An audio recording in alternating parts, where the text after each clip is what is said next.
یا ایھا الناس قد جاءتکم موعظۃ من ربکم وشفاء لما فی الصدور وہدی ورحمۃ للمؤمنین۔ اے لوگو، بے شک تمہارے پاس تمہارے رب کی طرف سے عظیم نصیحت اور اس کے لیے سراسر شفا جو سینوں میں ہے، اور ایمان والوں کے لیے سراسر ہدایت اور رحمت آئی۔ یہ قرآن ہدایت ہے، یہ قرآن رحمت ہے، یہ قرآن شفا ہے۔ قل بفضل اللہ وبرحمتہ فبذلک فلیفرحوا هو خیر مما یجمعون۔ کہہ دے یہ اللہ کے فضل اور اس کی رحمت ہی سے ہے، سو اسی کے ساتھ پھر لازم ہے کہ وہ خوش ہو، یہ اس سے بہتر ہے جو وہ جمع کرتے ہیں۔ یہ آیت اہل ایمان اور اہل قرآن کو خوش کر دیتی ہے۔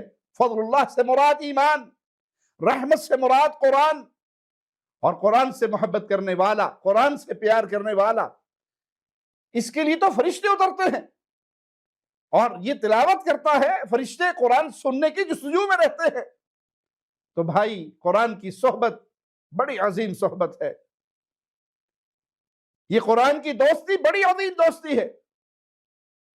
جس کو یہ دوستی مل جائے وہ ہمیشہ حوادث کی تفسیر کرتا رہتا ہے، کیونکہ قرآن تمام شبہات کا ازالہ کرتا ہے، روحانی اور دینی تفسیر کرتا ہے۔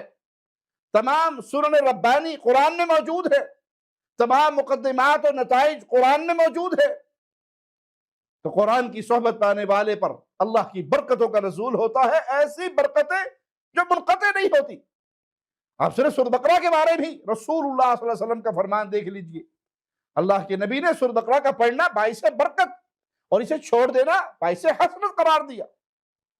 سورۃ بقرہ کو پڑھا کرو، فَإِنَّ أَخْذَهَا بَرَكَةٌ، اس کا پڑھنا باعث برکت ہے اور اس کا ترک کرنا حسرت ہے۔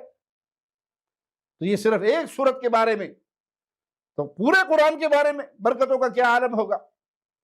صاحب قرآن، قرآن کی صحبت میں رہنے والا اہل اللہ میں سے ہے۔ اللہم اجعلنا منہم ومعاہم وفیہم، وہ اللہ کے خاص بندوں میں سے ہے۔